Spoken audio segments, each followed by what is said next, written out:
Have you ever felt that weight in your chest when you wake up? It's not pain, not sadness, it's absence, as if something inside you has been buried, muzzled, waiting. But time goes on, and you learn to live with that void. Routine covers it, with duties, obligations, tasks, but it's still there, silent, persistent, fierce. The desire you repressed hasn't disappeared, it just went quiet, like a caged lion, waiting for the first crack in the bars. You know what you want, but you're afraid to look straight at it, afraid of the cost, afraid of judgment, afraid to fail. So you convince yourself you don't know. You fake confusion. You invent distractions. You buy into new goals, new promises, new disguises. But deep down, you already know. Epictetus said, "No man is free who is not master of himself, and you cannot be master of yourself while ignoring what you truly desire. To deny your desire is to deny your soul, and everything denied rots from within. You're not lost, you're hiding. There's a quiet agreement you make with yourself. If I don't want too much, I won't suffer too much. So you lower the volume of your desire. You pretend the hunger isn't there. You tell yourself you're being realistic, wise, balanced. But deep down, you know, it's not wisdom. It's fear. The fear that if you allow yourself to want, really want, something raw and real and consuming, it might tear your world apart. Because desire is not polite. It doesn't whisper. It demands. It exposes everything you've built around safety, around stability, around pretending to be fine. You fear the fire inside you because you know how powerful it is. What happens if you finally admit what you want? What changes your job, your marriage, your identity?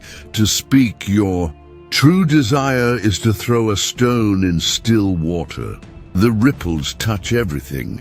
So you avoid the question, you stay numb, you chase small distractions.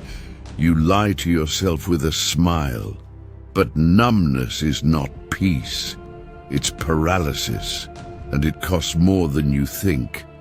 Desire repressed turns to bitterness. It corrodes the soul. You become cynical, dull, disconnected from yourself and from life. Epictetus wrote, "First say to yourself what you would be, and then do what you have to do." But most men never say it. They fear the burden that comes with clarity. They fear the sword that comes with truth. Because the moment you name what you want, the war begins, and not everyone is ready to fight. Before you ever knew what you wanted, someone was already telling you what you should.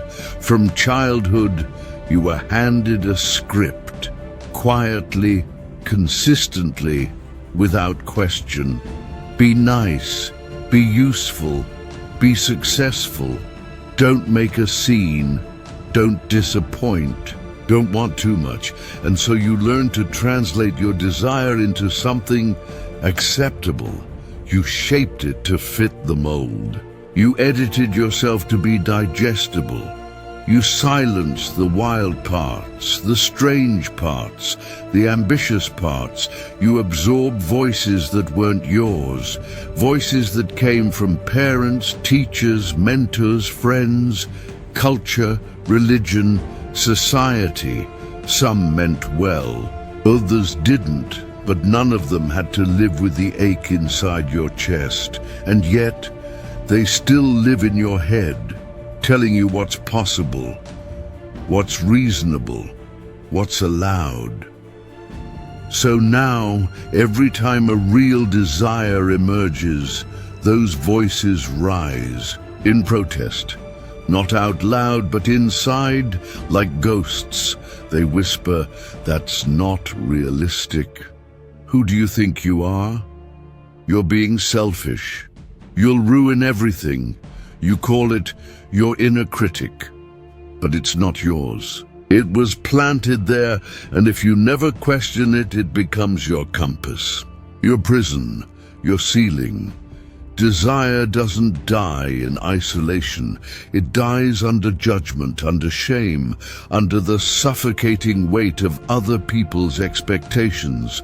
You've been so well trained to doubt your hunger that now, when it finally speaks, you don't even recognize its voice. You think it's a threat, a mistake, a problem to fix. But what if it's the only honest thing left in you? Epictetus reminds us, it's not things that disturb us, but our interpretation of their significance. The voices in your head are not divine law. They're echoes, and the moment you realize that, something shifts. You begin to hear something deeper, not a command, not a scream, but a whisper, ancient, familiar, the voice beneath all voices, the one that says, "This is who you are." Every man builds a mask. Sometimes it's crafted in pain, other times in pride, but always it becomes a shield. You wear it so well, most people forget it's not your face. You forget too. You become the version of yourself that others expect. The reliable one, the successful one, the calm one, the man who has it under control. But the cost of that image is silence.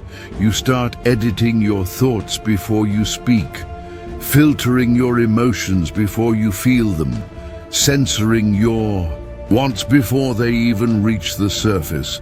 Because you must protect the mask. It has become your currency, your shield against judgment, your strategy for survival. But what started as armor becomes a coffin. You are praised for being stable, but inside you are frozen. You are seen as strong, but inside you are tired. You are admired, but never known. And the more polished the image, the more dangerous the truth becomes. Because if you admit what you really want, if you expose the cracks, the mask might fall. And then what? What will they think of you? What will you lose? The marriage, the title, the respect? And yet, what is the point of all this if the man behind the mask is dying? There is no freedom in perfection, only isolation. And over time, the mask no longer protects you. It betrays you, it suffocates you. It tells the world a lie about who you are. And you repeat that lie every day with your silence. Epictetus said, if you want to improve, be content to be thought foolish and stupid. To drop the image is not weakness, it is war. It is the war of becoming real again, of reclaiming what you lost while performing for applause. And yes, it is painful, but so is the prison, and at least this pain leads somewhere. The body keeps score. Long before you admit anything with words, your body already knows. It feels the contradiction, the dissonance, the lie. You wake up exhausted, even after a full night's sleep. Your chest feels tight. Your stomach turns for no reason. Your back stiffens like armor. You feel heavy, not just in the limbs, but in your very existence. It's not burnout, not just stress. It's something deeper. It's the weight of everything you refuse to face. Desire denied doesn't just disappear, it metastasizes, it leaks into your bones. It infects your posture, your breath, your sleep, your appetite. Your libido fades, your laughter feels distant, Your eyes forget how to shine. You try to rationalize it. It's just a phase. It's probably work. I just need a vacation. But no amount of rest will fix a life lived in betrayal of itself. Your body is not malfunctioning. It's signaling. It's screaming the truths your mind has silenced. Because the soul doesn't vanish when ignored. It withdraws, and in its absence, the body starts to mourn. Chronic fatigue, tightness in the throat, anxiety with no clear trigger, emotional numbness. These are not random. They are symptoms of self-abandonment. You don't need a new supplement, a new podcast, a new productivity system. You need to listen to the ache, to the restlessness, to the dread, to the signals pulsing beneath your skin, asking the same question over and over again. Why are you still pretending? Epictetus warned, if you want something good, get it from yourself. But most men have spent years outsourcing their compass, living lives designed by others, saying yes when they mean no, saying I'm fine when they're quietly breaking. So their bodies rebel, because there comes a point when your flesh refuses to carry the burden of your lies, and it will speak.